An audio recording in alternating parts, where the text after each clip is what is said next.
በስመ አብ ወወልድ ወመንፈስ ቅዱስ አሐዱ አምላክ ቤተሰብ ገዛ አብርሃም ከመይ ጸኒሕካቱም ክራይላይሶን ለይባሃል ወል ይባሃል ኳል ሰሙነ ሕማማት አብጽሐኩም ሰሙነ ሕማማት ካሁሉ ካብ ጾመሩዓ ፍሊ ብልበለ መልክዕ ጽበያ እያ ፍጹም ምሕረት ፍጹም ይቅርታ ንልምነሉ ሰሙን እዩ ዓርስና ጥራሕ ምስ ፈጣሪና ነጋኔሉ ሰሙን እዩና ኳውጽሐኩም ልንለናሉ እዩ አውድ ሰሙን እዚ ካብቱ ሆሳዕና ክጅምርሞ ካውላ ሕማማት ከሻግረካ ይመስል ሆሳዕና ንግሆ ቤተክርስቲያን ለይተገነ ና ፍትሐት ስርዓት ይሪ ሻይቱ ና ሰሙን እዚ ፍትሐት ሻይታ አትወዳ ይፍታህ በአርባዕቲ ማዕዘን ለዓለም ተፈታህ ያኩ አነ ቤተክርስቲያን ሁሉ ከዲ ግቦዳ ሆነ ግቦይ ግን ቤተክርስቲያን ጥራሕ ለመጻ ይላስቀይቱ ቤተክርስቲያን በአርባዕቲ ማዕዘን ለሎ ዓለም ሁሉ ተባረከ ያና ንግሆ ሰንበት ሆሳዕና ልፍትሐሉ ከዚ ስለ ልፍትሐዩ አፍቱ ሰሙን ሕማማት ልሞተሰ አይፍትሐይ አቀድሞ ማዕዝ ተፈትሐዩ ሰንበት ተፈትሐዩ ይምበይ የበቃ ፍትሐቴው ለሁሉ ለቅበር ለመስለሰ ብዙ ናሱ ሰንበት ሲያቀድሙ ስላልተፈትሐዩ ክርስትና ይል ለመሳሰር ተወሳና ይውዳ ስለዚህ ለግበሩ ለፍጻሙ ለይፍጻሙ ነገራት ሁሉ ለማንቲ ክንማሃሪና ሰሙን ሕማማት ካሁሉ በፉሉይ እንደገና ክንዘጋጀንና እዚ መብዛሕቱ ሰብናይና ፎሎወር ሃም ተፈልጦ ወጻዩ አውሮፓ አሜሪካ አረብ ዓዲ ኤዥያ ኒው የም ቻይና ምናምን ኒው የም ፎሎወርስ ኒው እና እዚ ትባሃል ተሎ በቃ ዓድና ተንኾንማ ኢልኹም ሰቅደቱ ሁሉ ይኾነ እዩ መልእክትና አብለልና ይኾይና ዋላብ ገዛና ሃሊ ቤተክርስቲያን ጥቃና ሃሊ እሰየው ሃሊዶ ታይናን ገብል ግበእና ብብለለና ይሆና ወላ ላ ሰራሕና ምቸምና አውሮፓ አሜሪካ ፍሉጥዩ ቀትሪ ሌትር ልሰርሕሉ እዩ አርባ ዓደለ ለይቲ ይሰርሐየልና ሃሜና ክንገብር ልግበእና ሉሉ ተንር መምርስራን ሰሙነ ሕማማት በእውነቱ ቤተክርስቲያን ካፍቲ ሓደ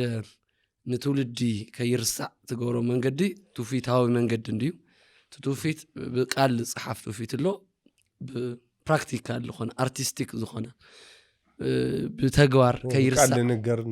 بتجوار خيرسع تقولون لا زي كم مصحف قدس مصاي قال يوم زي تكريستيان زي اخاويم تياتو يا باولوس هم يردو قالوا له ساعات اللي يتردوم ግን بعد እግዚአብሔር አውጅ ድገርመካ እስራኤላውያን ከግብጽ ወጽዮም ናው ዮርዳኖስ ታወተ ጽን ሒዞም ከርተለው ስታይልዎ ካብቲ ዮርዳኖስ ተታወተ ጽን ሒዞም ዮርዳኖስ ክሻገሩ ከርተለ 12 እምነ ካብ አልዕሉ ይልዎ ታንገውሮ ኢሎም እግዚአብሔር ደቁኹም دحرة نالوات እግዚአብሔርስ ከመይሉ እስራኤላውያን ወጽይዎም ከመይሉ ዮርዳኖስ ተሻጊሮም ከመይሉ ኤርትራ ባህር ተሻጊሮም ሚሎም ናልዋት ደቁኹም ትናይ አንል ስራሕ ወተአምራት ዘይፈልጡ ትውልድ ኸይልዓሉስ ዘንተ እለት ናይ እግዚአብሔር ስራሕና ተዘከረም እንታን ክነብር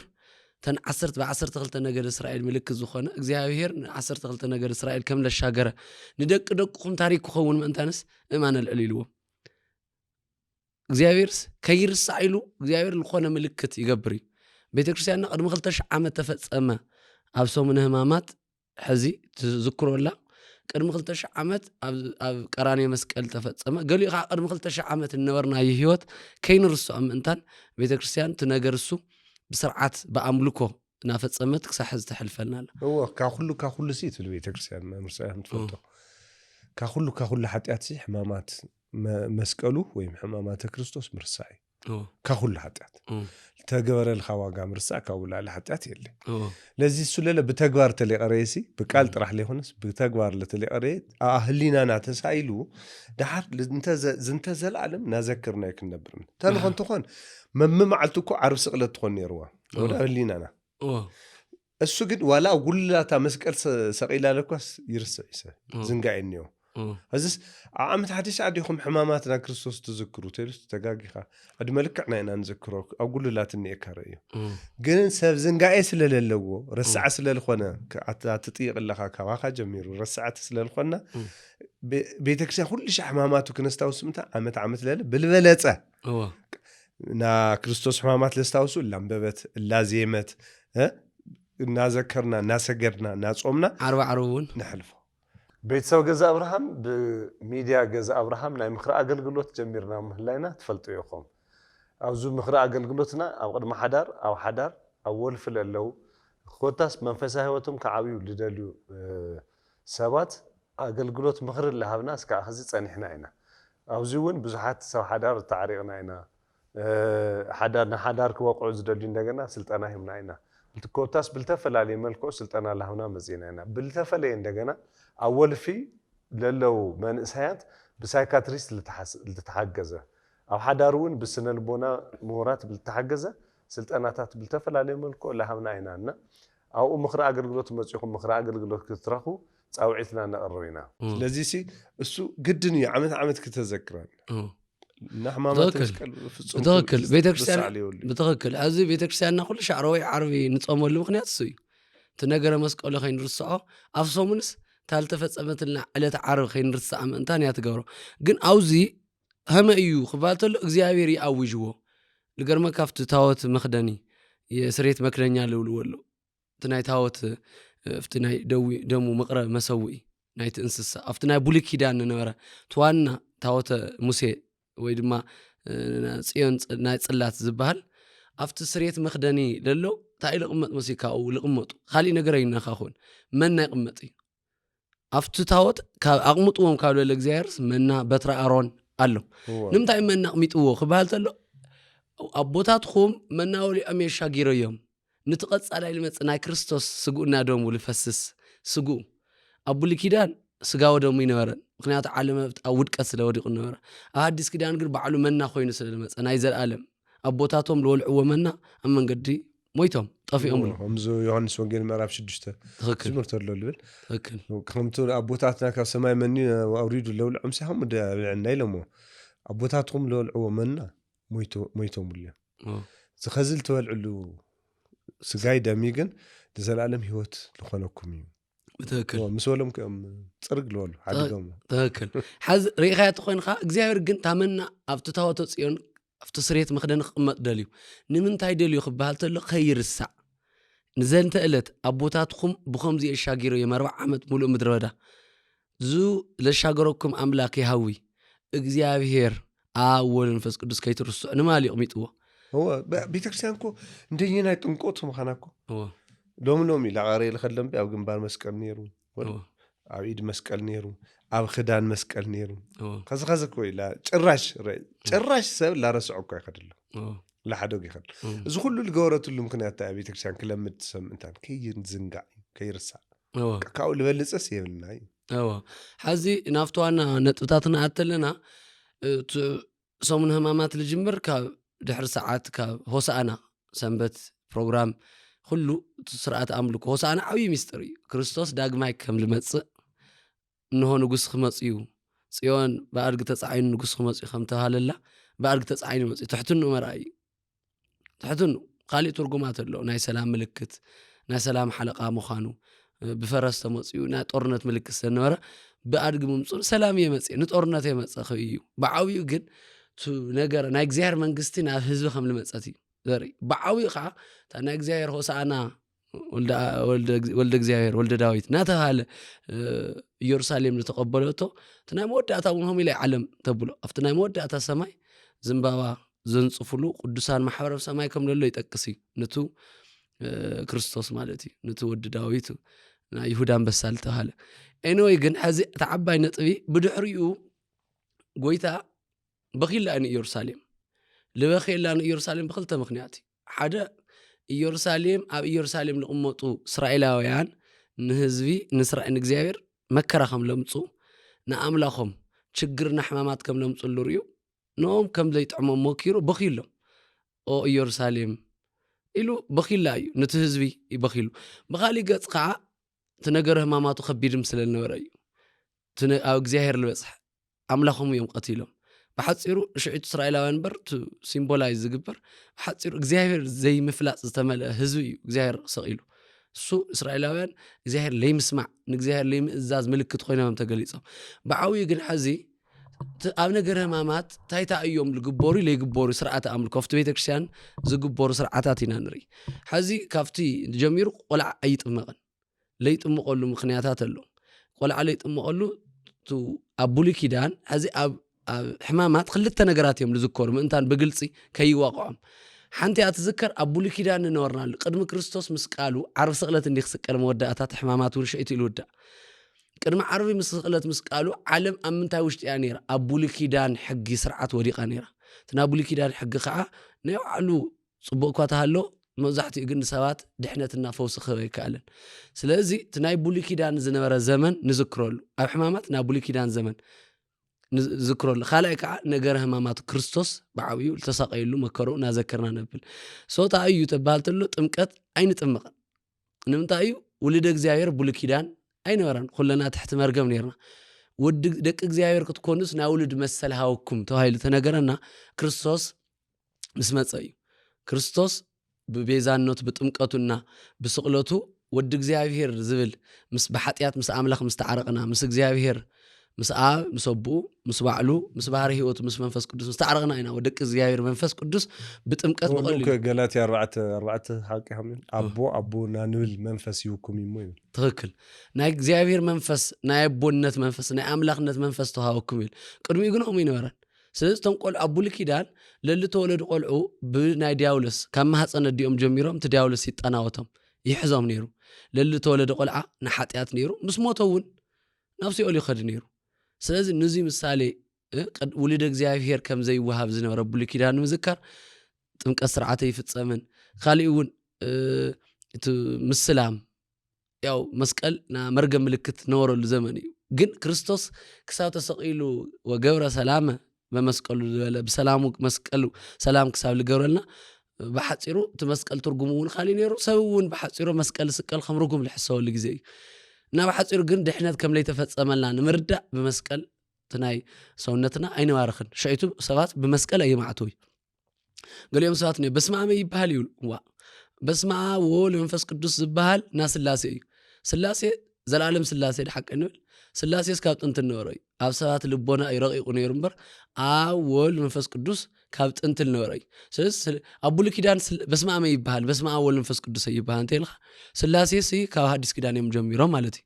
ገሊኦም ለይፈለጡስ ኣታሕደግ በስመ አብ ይባሃል እዩ ሕማማትና ብምልኦም ትግብረ ሕማማት ክንበብ ተሎ ዓብይ መፅሓፍ በሻሓት ገጽለሎ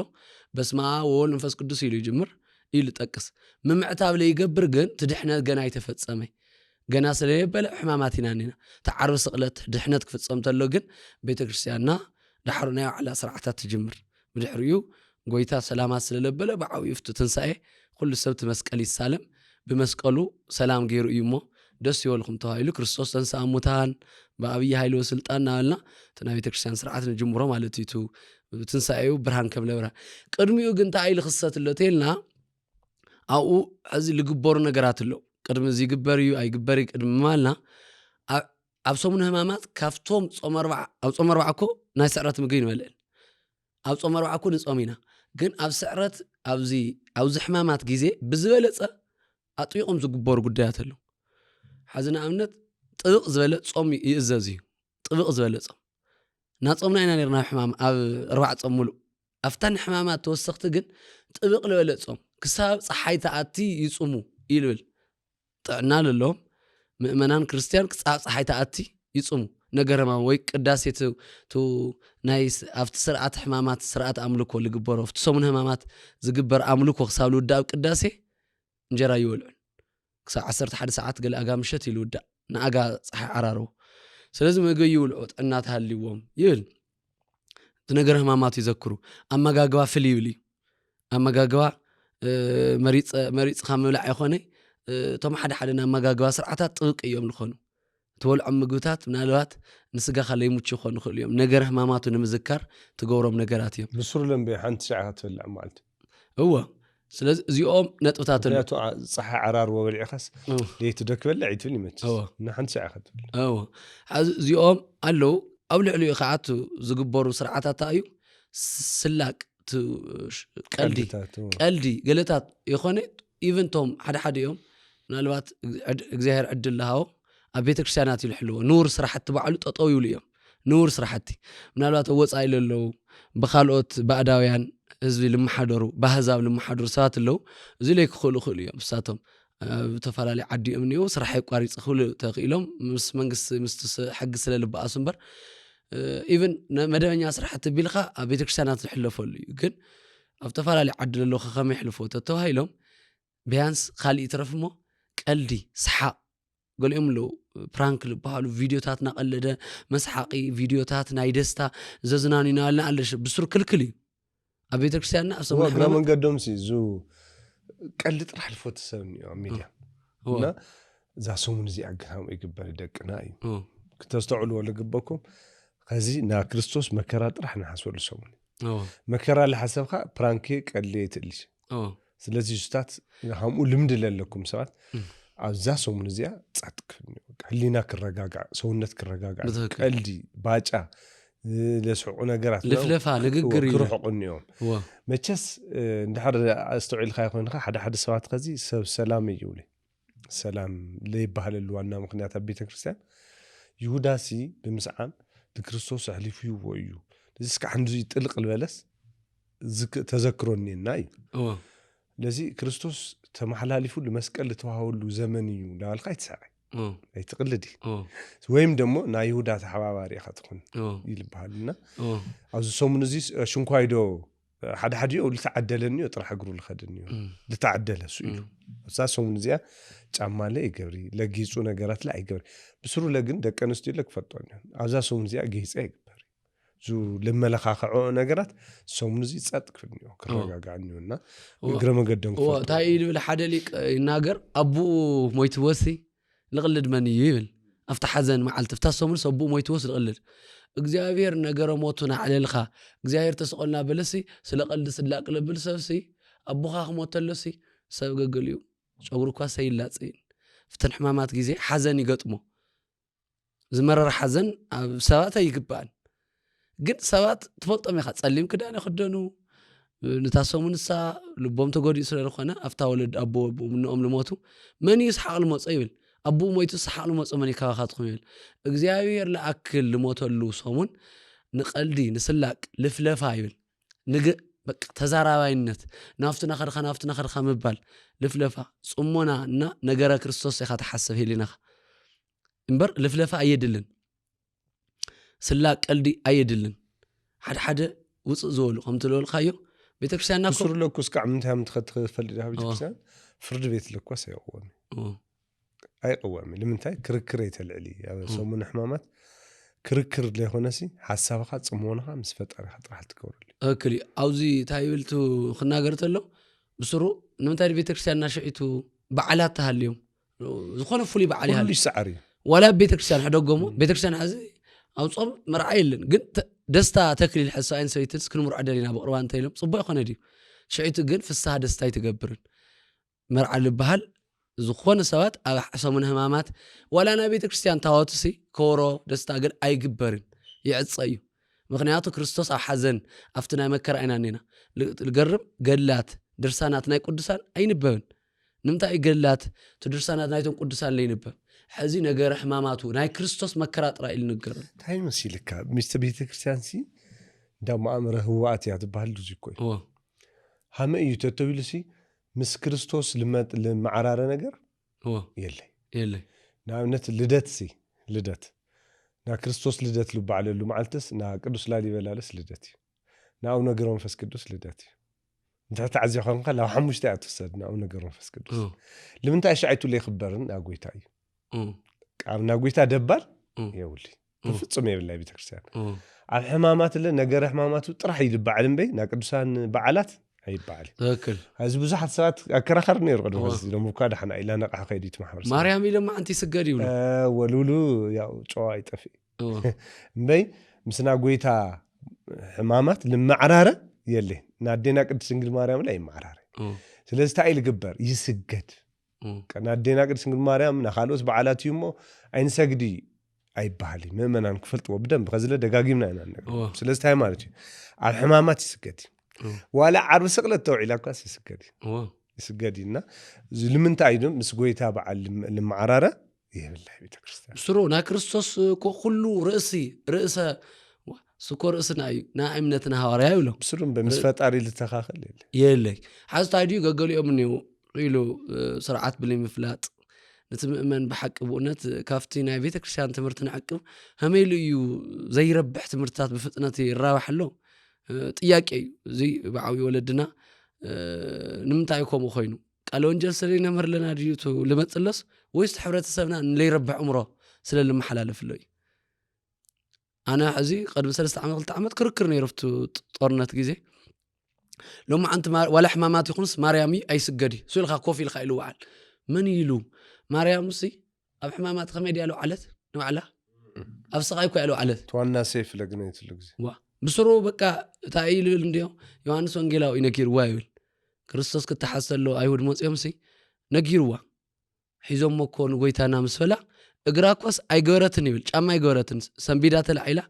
ክርስቶስ ናብሉ ኸደል ነበረ ቦታ ኸይዳ ትለይት ሙሉ ናተቀጥቀጠ ለሐድሮ ነበረ ና18 ሰዓታት ልቅጥቀጠሉ ነበረ ማለት መከርኡ ካብ መጀመሪያ ክሳብ መወዳት 18 ካብ ሐሙስ ምሸት ሐሙስ አሲሮም መፍቲ ቤተ መንግስት ትሕቲኡ ከብልወተለው ድንግል ማርያም ወዳ ንምርአይ እያተብል ነራ ሽዕቱ ይቅጥቅጥዎ ነሮም 13 حمامات البالين موصينا عرب سقلت غيزي مساخلن موصينا خلتيو منكو خملس بدارغا خملغاچ غيروم يبيلم اطاويقم غرمكاسي برعتو مازن انديم جمد اسيرمو خونيلم نا بتنكل يزوم وتادات حدا صحفته بتلو 3 يوم يلقو كدمتا باف كود تناو دحريت صعوتلو 3 يوم بزي لله قدمستنا مسدو بدحريت كود أمنا بولي منقلات يوم سطرح يخونه عقنت في شولو منوعي كلانو صفعوا يشوفنوا همزي هذو عالم الفطرة فطارسي عينو شافينهم منوعي كان جر الناس تفلت خان أمان مسيح كريستوس تون خلاله لواجيلو يسجدوا له إنه جنا ببتر القطط يسجدوا له سخان أهل نقصي يلبل خلاله يسجدوا له لواجيل كأوله ببتر القطط ونيرا كوتاس أفتالي تساسي اب ክርስቶስ ለይተፈጸመ መከራ ፈጽሞ የለ እዚ አዝታዩ ድንግል ማርያም ፍትሽይት ማዓልትስ መቸም በቃ ደንብ በቃ ትንዋዓት ስሩ ፈልጥ ወለለው ምእመናንማ ምስ እግዚአብሔር ልተኻኸል ነገር የለ ካዲና ቅድስት ድንግል ማርያም እሳኮ መልእልተ ፍጡራኒና ንልምበ ፍጡርት ኮያውዶ ለዚ ካፍጡራን ወገን ምስና ክርስቶስ ሕማማት ለማዓራረ ነገር የለ የብልና በቃ አውዚ ያሐዝዎ ተኸከል ብስሩ እዚ እንደሕሪዘሞ ምንም መብራር እኮ ይድልል ተወከል ምካኤል ግን ሻይቱ በደም ከስተعلو ወልግባ ነገር ታዩ ሻይቱ ሶል ግባ ነገር ሲ ቤተክርስቲያን ሲ ካመተ አጀሚሩ እስከ ውሽጥ ለለ ሁሉ ይተዓዘው አፍታህ ሕማማት ሳልተፈጸሙ ነገራት ካብ ገመድ ካምን ካሁሉ ጀሚር ስኒዮ ውሽጥ አታati خاطر እሱ ነስተውለሉ ሰዓት በተወከል ሰሪኻዮ ባዕሉ خمت سقلنا مذكر كسات شعات ساعات في بيت مقدس في تفوتات نامسكر ملكت يجبر قويتها خمت سقله شعات ساعات نام مقابر كورت العصر حد امنستيت كن تذكرنا اما نقصخا قويتها تذكرنا خبها الكبكه كحزنت لخا قويتها مقابر كم لله تغيرو نيقوديموسنا يوسف ارماسياوي كم لغنزو ولو ترايو كريستوس كم تقورس لك حمزه ريسا مغنز يجبري كل غدايا كانت تتاوت بتصليم يلشفن خدانات يقمطلو كربي بل تصنوس خبد هو كاناتنا خدانهم يقمطلو لك بحزن نوتاتنا نصلان كم لقمطلا تاي مالتي بسر لك حمز كواس حمز خزع انا تخديني خص كانات يخدم يدغدغو ولا تعزي خدت يدغدغو زيتم ادغدغوم يوم لمبو نواوات هالو كل سرعه تعزي خاطر خناتتنا نا بقى لغزير عملوكو لغلصو ነገራት بمولኦም ይልፈጽም ትክክል አው ለዚ አዛሱ ምን ዚያ ነገር ቅዱሳን አይካይድ ፈጽሞ አይካይድ ትክክል እዚስ ክፈልጥ ወለው በጣም አውዝታዩ ዋ ሚካኤል ኮይሎም አንቲ ዋ ሚካኤል ተጣውሉ ሰምቢዶ ለበለ ተደመ ወደሉ ወኔው በጣም ሚካኤል አርመመ ወገብርኤል ተደመ ይብሉ እና ታዩ ገብርኤልና ሚካኤል ዚ ደንገጹ አምላኾምስ ፊት ለፊት መከራ ቀጥቀጥና መከራ خرير በጣም ቅዱስ ገብርኤል ልገረሞ ልባልሲ አብላሊ ይመስገንሎ ይሪዮሎ ልገርም ኮሲ ይሪዮሎ ይመስገንሎ አታሕት ለለ ይገረፍሎ እሱ ይገረሞሎ ነገር ታም ገዛ አብርሃም خمني خاتكم ያው ገዛ አብርሃም ከብልፍለጥ قدميلو ናይ መኽረን ግልጋሎትን ጀሚሩ እዩ ናይ መኽረን ግልጋሎትን ካ ኣብ ዙርያ ቆልዑ ተዓባብያ ኣብ መንፈሳዊ ህይወት ዕቤት ኣብ መሰረታዊ ኮርስ ናይ ሃይማኖት ትምህርቲ ኣብ ምፍላጥ መሰረታዊ ዝበሃሉ ሰባት መንፈሳዊ ኣገልግሎት ረኺቦም ዝሓሸ ህይወቶም ሓዳሮም መንገዶም ከስተኻኽሉ ናገበርና ኢና እዚ ኣገልግሎት እዚ ድማ ብ09900995 ኣገልግሎት ምኽሪ ናሃብና ንርከሞ ብዝና ደወልኩም መንፈሳዊ ህይወትኩም ከተማሓይሹ ከተጠንክሩ መንፈሳዊ ዕድምታና ነቕርብ ንፈቲ ለዚ ቀዝለይ ደግሞ ኣለኹ 09900995 ኢላ ደወልኩም ዝደለኹም ዓይነት ምኽሪ ኣገልግሎት ንምሃብ ፃውዒትና ነቕርብ ወስብሃት ለእግዚአብሔር እቲ ኣምላኾም ትትሕትኑ እንዲገሪምዎም ከመይ ጉርሙ መቸም ሓደ ሰብ ሃፍታም ነይሩ ሃመይ ልበለ ምሁር ነይሩስ ሰብ ከገላትዑ ትረስ ኣቤት ምርኣኹም ወሰብ ኣታ ሃመይ ልበለ ምሁር ነበረኮ እዩ ሃመይ ልበለ ሃፍታም ነበረኮ እዩ በዓል ስልጣን ነበረኮ እዩ ልምን ኣሎ ቀልዳ ይመስለኩም ይፈልጦ እዩ ልበሃል ቅዱስ ገብርኤል ብታርድይቱ እምበርና ኣምላኽ ማንም ርድእ የለ ብታርድይቱ ግን መልኣክ እግዚአብሔር እንታይ ሱቕ ኢሉ ከም ሰብ ይቅጥቀጥሎስ ገሪሙ ሕዚ መላእክቱ ተደኒቆም ሚካኤል ተደኒቁ ሓዘና ነበረሉ ግዜስ ና ሚካኤል በዓል ከኸብር እየሞ ኣይሰግድ ካበይ ምፅኻዮ ታቤተክሱ ሰሙንሱ ሕማማት እዩ እሞ ና ጉልበት ስራሕቲ ይሰርሕ ትበልካ እኳ የጠመልካ እወ ንምንታይ እንኳን ዶና ጎይታ በዓላትስ ናሕማ ጎይታ ሕማማትስ ናካልኦት በዓላት እውን ተደንጊጉ እያ ቤተክርስትያን ስሩ ጉዳይ እኮ ይግበርን ዝኾነ ጉዳያት የለ ጉዳይ ልምንታይ ኢሉ ይግበርን ሕማማት እያ በተለይ ተጠንቀቁ ኣብ ሕማማት ግዜ ልደት ባ ዝኾነ ስጦታ ባ ሰርፕራይዝ ባ ናበልካ ተውተው ዝኾነ ነገር ክስተኻኸል ኣሎ በርግጥ ዘይምፍላጥ እንዲዩ ክሳብ ዘይመርካዮ ሰብ ሕዚ የልፈልጥ ኣሎ ክልብል ክህሉ እዩ ግን ቤተክርስትያን ተምህር እያ ካብ ቀደማ ተመቦታት ኮ የምህሩ እዮም ግን ናብቲ ቤተክርስትያን ስለለይ ኸድና ወይታ ቤተክርስትያን ናብ ህዝቢ ስለለይ መፀት ትምህርትና ድኻና ዕዳጋስ ተፈላሊ ነብር ልበሃል ሆምኡ ስለዝኾነ ግን ጉዳያት ኣይግበርን እዚ ማለት ልኾነ ይኹን ልደት ባይና ወደ ይገል ልበሃል የለ ኣብ ነገረ ህማማቱ ኣዚርካ ሕሊፍካ ይበል ምክንያቱ ነገረ ክርስቶስ እዚ ኣብዚ ውሽጢ እዚ እዩ ልንገሩ ትምህርትታት ኣለዉ ፍትሓት የለልና ኢና ተዋና ነገርታ ናይ ብሉይ ኪዳን ሰባት ፈልጠ ኢኻ መምርያረድ ለሊ ተወለደ ለሊ ነበረ ሰብ ኦሬዲ ገነተ ዓፅያ ስለነበረ ትፍትሓት መቸም መንግስተ ሰማይ ውርሶ እንዲዩ ሓደ ኣገልግሎቱ ንዘለዓለም ትናይ ሓጢያት ባርነት ኣውዲቕና ነበረ ዝተፈታሕና ክርስቶስ ምስ ሰቐለ ተፈፀመን ስለ እዩ ንሕና ናይ ሓጢያት ሰሬትና ፍትሓት ረኺብና ብስጋና ኣብ ብሉይ ኪዳን ግን ሰብ ኩሉ ናይ ዕዳ ባርያ ነይሩ ዝኾነ ሰብ ነፍሲ ሓራ ከውፃእ ይኽእል ትመስዋዕት ዝቐርብ ነበረ ካብ ግዜያዊ መዓቲ መከራ እዩ ትናባጊዕ መስዋዕት ዝቐርብ ነበረ ካብ ግዜያዊ ኩነኔ መከራ ንክድሕን ኢልካ ኢኻ ትገብሮ ፍትሓት ካብ ሲኦል ኣውፂስ ናብ ገነት ልእቲ ፍትሓት ይነበረ ብመሰረቱ ሕዚ እውን ካብ ሲኦል ናብ ገነት ልእቲ ፍትሓት እኒዮ ማለትና ኣይኮነን ግን ብመሰረቱ ብክርስቶስ ተዋሃበና ናይ ሓጢያት ካብ ሓጢያት ነፃ ምውፃእ ሓራ ኣብ ብሉይ ኪዳን ስለለይ ነበረ ትናይ ኣብ ትሕቲ ባርነትና ኣብ ትሕቲ ሓጢያት ወዲቕና ሃምነና ለርኢ ምልክት እዩ ኣብዚ ውሽጢ እዚ ክረአ ኣሎ ኣብቲ ሰሙነ ሕማማት ልንገርሎ ሰብ ግራ ለኣቶም ሕዚ ፊደላት ኣሎ ኣብቲ ሰሙነ ሕማማት ሕዚ መምህር ያሬድ ልንገርሎ ኣብ ኖዲ ልብል ኣሎ ፊደላት ኣሎ ሕዚ ሶም ና ግሪክ እዮም ገሊኦም ና ዕብራይስጥ እዮም ና እስራኤል ቋንቋ እዮም ገሊኦም ና ዓረብ እዮም ገሊኦም ና ግሪክ እዮም ዝሮዝሮ ታይታይ ማለት እዮም ልብል ክሕዝዎም እንታን ካብ ሕማማት ጀሚሩ ክሕዝዎ ኣምኖዲ ማለት ኣምላኽ ወይ ጎይታይ ማለት እዩ ታኦስ ማለት ያው ና ግሪከኛ እዩ ኣምላኽ ማለት እዩ ማስያስ ማለት ምስ ክርስቶስ ማለት እዩ ቁ ማለት እዩ ማስያስ ናይ ቁ ማለት እዩ በቃ ብሓፂሩ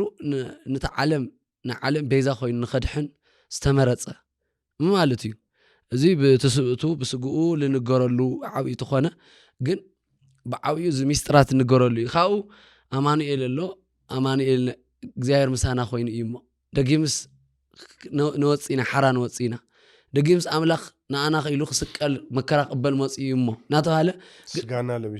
ስጋና ለዊሱ እዩ ከማና ሰብ ኮይኑ እዩ እሞ ደጊምስ ጥፍኣተይ ንረክብ እናተባሃለ ይስገድ ብድሕሪኡ ከዓ ክርያላሶን ይበሃሉ እዚ ግሪከኛ እዩ ጎይታ ይመሓረና ማለት እዩ ኣሎ ትሱብጣ ማለት ያው ምስጉን ህያዋይ ጓሳ ጎይታ መሓረና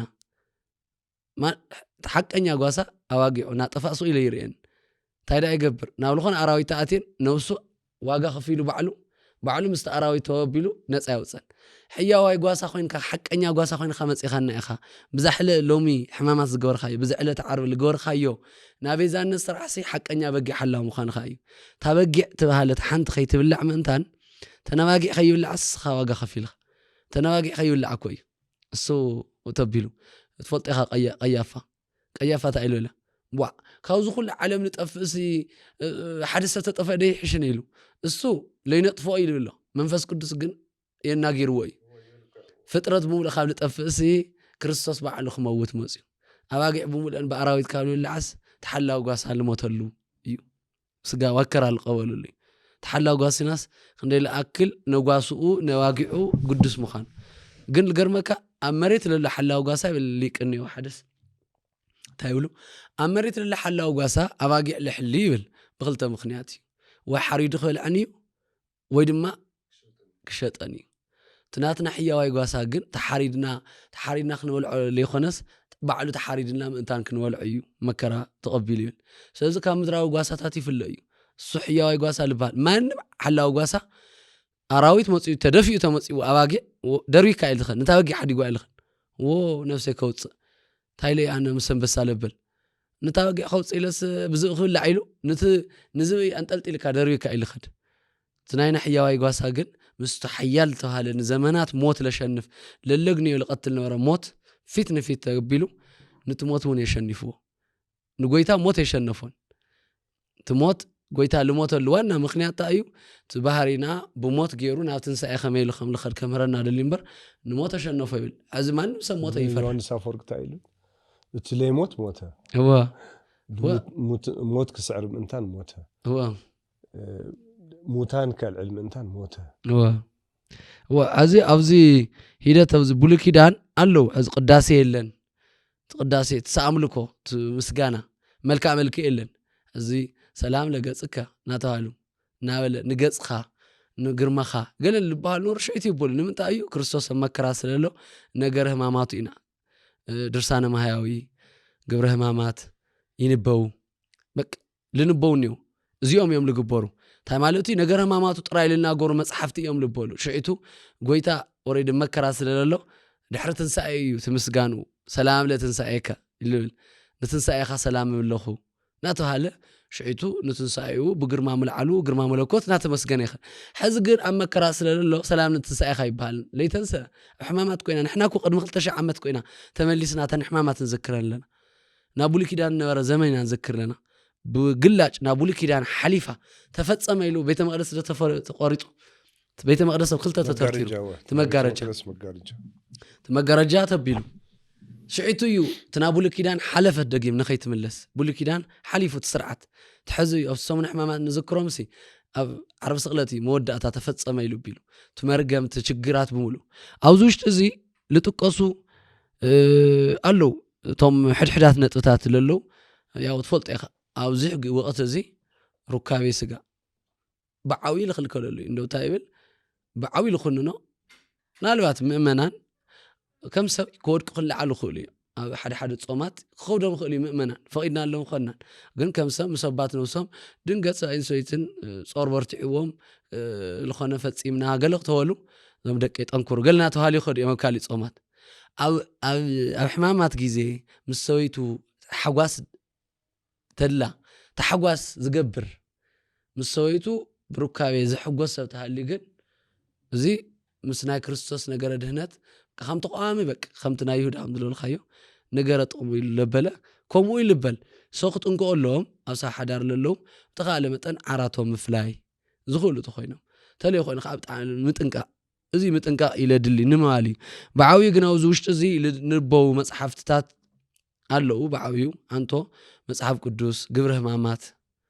ግብረ ህማማት ኣለው ባዕሉት ወንጀል እዩ ድርሳነ ማህያዊ ንበብ እዚ ኣብ ቤተ ክርስቲያን ውሽጢ ንበብ ንሕና ከዓ ክንጽልለለና ታዩ ብልበለጸ ኣብዚ ስግደት ይግባእ እዩ ንግሆ ሰርኪ ፋዱስ 9 ሰዓት 3 ሰዓት እዚኦም ብሙሉኦም በብ 3 ሰዓት ካብ ንግሆ ጀሚሩ ጥብቕ ዝበሉ ስግደታትና ጾላታት ይግበሩ እዮም እዚ ኣብ ገዛኻ ይግበሪ ኣብ ስራሕኻ ተሃሊካ ተተኻኢሉ ቤተክርስትያን ይግበሪ هو تايديم كل ما مدول قبوا مؤمنا مبزحته بصراحة للو ولا عرب للو أوروبا أمريكا كل للو أو نزل سماعات متجس ليه ليه أو للو وقوي نمسي ولا لا سرح ديوم ولا سرح متطوب لهم ديوم كوف لهم بسمونا ولا أو نزل سماعات لدقمولو خنيو ما أسمع سيو نقول 10 تغلت ساعة فلتوا منتان نقول 10 تغلت ساعة كاو 3 ساعات كاو 6 ساعات كاو 9 ساعات مشات سرك 11 ساعات نادرار ساعات سليتي ما مشات 3 ساعات ليتي 6 ساعات جيم ولا الارم مليخه الارم نسلن نرسع زنقعي سللو سوما وي ساعته وي موبايلو وي لخنا نغرو قطر لسي زين ساعات انسيت غورون كاون سمعتن اسمدكا تخيلنا ግን ኣብ ቤተክርስቲያን ለለና ጽግዕ ለለና ለለ ወይም ደሞ ለተመቻቸ ገዛ መስገድ ቦታ ለለና መስገድ አፍታ ሰዓት አዳ ዓረብ ኮይነን ልጠየቃ ነረን አሐድ ታዩ በቃ መጸገሚ ተሐረሳ ምስተን ዓረብየን ነርሳ ኣብ ኮይነን ከይሰግዳ አዝለለውን መማርጽ ሳብሽንት ቤቶም ንጹህ ዳኾነ አምና አድና ይሆንና አብሽንት ቤት ኮይነ ተሰገድኩ ከልብላኒው አስገዳ ይመልሱ እግዚአብሔር አብልኾነ ይሁን ቅዱስ ጊዮርጊስ እኮ ተአሲሩ ለኮ ይወር ዛዳደ ኻስቤቲ ተአሰረላ ጉንድንኳ ስለምለም ገርዋይ እንታይ ክርስቲያን ለርክሶ ነገር የለይ ቅድስም በይ እዚ አብሽንት ቤት በጣም ተጸግምኩን ክትሰግዳል ትደልያ እንዳውም ተመስገንክን ይሁን አና ለመስግነከኒና ሐሙ መሕሳብክን በዓሉስ ጀግንነት بذكر ክርስትና ሐማ ያኮ አልተጨነቃድ ሰዓት ያ ትክክል ናሙለልክን ደቅና ትሰግዳ ትኸላ حزبنا الوقت أوزت أيوت 3 ساعات زي نتي بتخاله متن أفتن سمون حمامات بتخاله سنجر استافيسي خمسة عاملك مكرالة خنذكره نفسنا أول سمت أجي أنا بعوي تأيو ونت أو دياسبورا في 6 زلوا إيرتراويان حواتنا أرثوذكساويان أو تجراي للو حواتنا أرثوذكساويان أو وصاي أو عرب قال للو even though زوجت عدون سمعوا بتفرع ما نقول سمعوا استي بتخاله بعويو نجر كريستوس إني خذكره مكرو يخذكره زي بعويو همزو ناي علخا حاتيات نمبال طراي خنن نغير كريستوس يخا بعوي تذكروا جن خا مستنا نغير كريستوس حيال دي املاح ويتاي تالف فسست بعرب علت عب حمامات النور صومون مكرخسي نا اي خدحنيمو ويتاي منغست خذكرن نال ناستي او وقتسي نذكره بك حمام ناسي كم مره قفي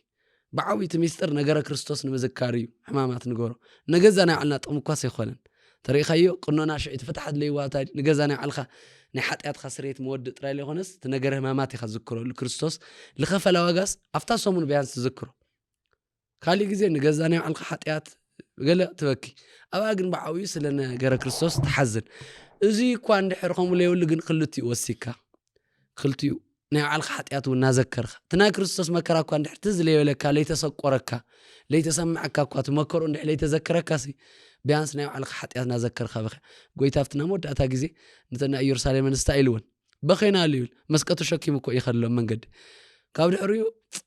مكرا دو تقبيل خيلن بخين اتن والد يرسالم ندق خنان وعلخن بخيا صقمي ولي انا لخفل لخفل طلخ ندق خنان نتن علخن كن بخيا دق خن بخفات يخدلو قنات اسرائيلاوان يسقل لهم سقلو فلطين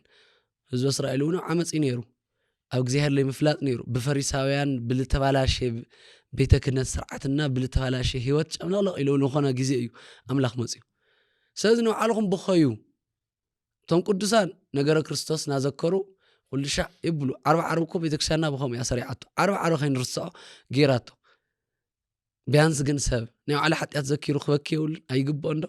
أو عرب أو زي حمامات وقتي سلسلة نفسنا نحسوا له وقت سلسلة خنا كلكم بزقات أمي مسا أملاخ متعرق خناكم زي حمامات زي مس كريستوس حمام حتى ياتكم ذكركم حمام مسا أملاخ نجار أملاخ الجور لكم حمام بدحروا تنسى مس كريستوس كعت اللعلو تنسى لبنا تنسى سجامة سجوما بقي حرر له ما نم خيمة خرنا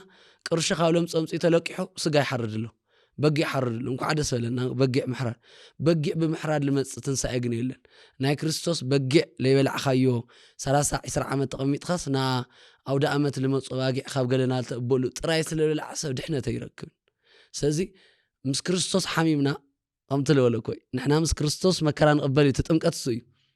مس كريستوس مكرا هم تقبلنا مس كريستوس كاخنا اللي علينا تهاله تنساي لبونا هالينا اب تنساي سي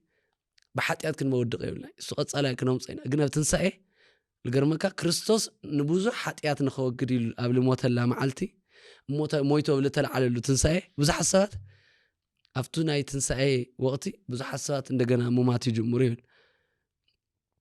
ንምንታይ ክባሃልሎስ ሰባት ኣብቲ ነገረ ትንሳኤ ጎይታና ናሕደጊም ንሓጢያት ሞይትኩም ንጽድቂ ሓራ ክትወፁ ጽየኩም ኢልና በልናሃሊ ብዙሕ ሓሳባት ትንሳኤ ምስ መጻት ንኣራዊት እዮም ዝቕይሩ ናብ ክፉእ ናይ ሓጢያት ልማዳት መጽኦም ለይፈልጡ ዳ ክለብ ይሓድሩ ዲስኮ ይሓድሩ መስተና ዕብዳን እዩ ስርዓት ዘይብሉ መንገዲ እዩ ይኸውን እዚ ምጥንቃቕ ይድሊ ንብል ተለና ሕማማት ብዓብይ ምጥንቃቕ ይድሊ ትንሳኤ ምስ መጸውን ክርስቲያናዊ ብዝኾነ በዓል ክኽበር ልብኻ መንፈሳዊ ክበል ኢና ሓደራ ንብል ስለዚ እታ ናይ ካብ ሰንበት ክሳብ ሰንበት ዘላ ናይ ካብ ነገረ ሕማማቱ ጀሚሩ ክሳብቲ ናይ መወዳእታ ወቕቱ ለሎ ኣብ ቤተክርስትያንና ብዓብይ ሓዘንያና ዳዊት ይንበብ እዩ ጸሎት ክግበር ተሎ ዳዊት ክሳብ መኃልየ ዘሰሎሙን ዘሎ ናይ ሰንበት ና ነቢያት ጸሎት ይግበር ብዓብይ ከዓ ኣብቲ ዳዊት ጸሎት በብሰዓቱ ለውዓሎ ጎይታ ሕዚ ሰዓት ንግሆ 3 ሰዓት ካው ፋዱስ 6 ሰዓት ምሳሕ ሰዓት ማለት ካው 9 ሰዓት ፀሓይ ዓራሩ ኸምና ለልኸድ ጎይታ ዋጋ ልኸፈለለን ንመጽይና ዓርብ ስቕለታ አይገጥሙ ወልብል ንመጽኒና ሕድሕደን ሰዓታት መከራል ተቀበለለን ስለለኾና ናብ መቃብር ለወረደሉ እዩ 11 ሰዓት እዚኦም ብሙሉ ቀዳም ስዕሩን ብኸሙ ቤተክርስቲያን ክነብራረሎም ኢና ላጠቃለልና ንخدمو ሆሳዕና ተሐጉስና ዝታይ አሽዑና ሒዝና همنا خورة كله حمامات نجنا مسؤول نحمل لكون خدنا تعيل تجورلو كله نحد حدوله أو جزاء أبراهيم أصلا خلتل تصبينا أو إنك بدم كنا ورارينا شلون تعي تجيرو شلون تعي تفصيمه روعة تعي تفصيمه جزاء أبراهيم أصلا خلتل تقتاتل صبوا حمامات يجورلنا صبوا حمامات يجورلنا مالتي بركة محراتي كرتا كافت علينا نجنيلو كخلو كنا استوصكم دلي خذ تقرأينا مكرايا وروق حيولي دسيولي لا كله لذي أو ساعات زي سنفنت زهر ساعات يخوني على البلد على حد شعسي لخونو نجارات الموضوع تذكري خامة إسرائيل أو كنبر كبهال سمعت خوني أنا بتوصل نبعد ما بس اللي بس أخوه مات على حد شعسي وي بسنكي لما تنقع كالي تحالفهم جزياتني تتنقي كالي تحالفهم جنيه زو جزيزي جن خبيت جزيني زو جزيزي أنا سامعي أبوتات لا تناقروا تخونا زو حما جزيزي أي تمصيو يلهم تصليو تمصيو لا أشاقرنا يلهم تصليو نحليت أشاقرنا بنفس حلينا لا لهم تصليو لول أنا سامعي أكل علموني يبصروا خزل لسي داونا علم هناتات ناتقرينا حليفوس نعلم هناتات نريو لنا لذي حمامات زي كله كاولع كليك اسكا دقيقة كاول اسكا عليك للو اسكا عوي للو كله حمامات نذكر له ساعات غيرنا كافت ارينا محرتي قرتان لمنو نيمو نستعول عرب عداليو اوروبا امريكا ابدليتهم هاليو حمامات زي بب بوتانا خوينا اي انا امريكا اني اخونا تግራይ ታኪ መጸን መከራለክ ይትሉ ሓደ ወገንኩም ይዘውዝ ለሎ خالاي ነገር እንደገና አይፍለጥ ትማእኸልስ ጸግዕ ኮን ይኽእል وهم كوني ممرلي تمناوركو يبلون أوزي نتأميت حلن قال له خلنا مناورو تندادي وسيخو زينخو عدي لن بمولو تعدي تعرى عدي بتتوكواس بنيكولر بزي مسائل عد أوروبا قاعد تتوكواس ولا يصح ندادي كله يلولو إله تمكره بعوي جن أمتلو الخيو أو تجراي أو إيرترا أو إثيوبيا نسمع لنا نجر صبوا إخواني زي مالت لمت تمتفنان بزح صبوا زي إخوانا منفسات كيمات متصلى لنا كلنا لنا تو أرثوذكس محاورة لله أو إثيوبيا أو تجراي إيرترا لله تزخمت زحسوا له بتوم حدا لب خلنا مرحتنا هو خزي بتعمل لكل نجر على حماماتي مثل نسمع من الناس على حمامات الموسم مكراي موسم مكرازي له من كلنا بسلام نشاجر محرتنا لمن أملاحنا إخزابير لعدنا سلام لمراتنا مستوى عليها ملنا وسوات لإخزابير بيتسو جزء أبراهام بميديا جزء أبراهام لا مخرا أقلقلوت جميرنا مهلينا تفلتوا يقوم أو زو مخرا أقلقلوتنا أو قد ما حدار أو ولف للو ኮታስ መንፈሳዊ ህይወቱም ከዓብዩ ልደልዩ ሰባት አገልግሎት ምኽሪ ለሃብና እስከ ሕዚ ጸኒሕና ኢና ኣብዚ እውን ብዙሓት ሰብ ሓዳር ተዓሪቕና ኢና ሓዳር ክወቅዑ ዝደልዩ እንደገና ስልጠና ሂብና ኢና ኮታስ ብልተፈላለየ መልክዑ ስልጠና ለሃብና መጺና ኢና ብልተፈለየ እንደገና ኣብ ወልፊ ለለው መንእሰያት ብሳይካትሪስት ልተሓገዘ ኣብ ሓዳር እውን ብስነ ልቦና ምሁራት ብልተሓገዘ ስልጠናታት ብልተፈላለየ መልክዑ ለሃብና ኢና እና ኣብኡ ምኽሪ ኣገልግሎት መጺኹም ምኽሪ ኣገልግሎት ክትረኽቡ ጻውዒትና ነቕርብ ኢና ሰላም ገዛ አብርሃም ከመኒ ኢኻትኩም ያው ገዛ አብርሃም ከም ዝፍለጥ ቅድም ኢሉ ናይ ምኽሪ ግልጋሎትን ጀሚሩ እዩ ናይ ምኽሪ ግልጋሎትን ከዓ ኣብ ዙርያ ቆልዑት ተዓባብያ ኣብ መንፈሳዊ ህይወት ዕቤት ኣብ መሰረታዊ ኮርስ ናይ ሃይማኖት ትምህርቲ ኣብ ምፍላጥ መሰረታዊ ዝበሃሉ ሰባት መንፈሳዊ ኣገልግሎት ረኺቦም ዝሓሸ ህይወቶም ሓዳሮም መንገዶም ከስተኻኽሉ ናገበርና ኢና እዚ ኣገልግሎት እዚ ድማ ብ09900995 ኣገልግሎት ምኽሪ ናሃብና ንርከሞ ብዝና ደወልኩም መንፈሳዊ ህይወትኩም ክተማሓይሹ ከተጠንክሩ መንፈሳዊ ዕድምታና ነቕርብ ንፈቲ ለዚ ከዝለይ ደግሞ ኣለኹ 09900995 ኢላ ደወልኩም ዝደለኹም ዓይነት ምኽሪ ኣገልግሎት ንምሃብ ጻውዒትና ነቕርብ ወስብሃት ለእግዚአብሔር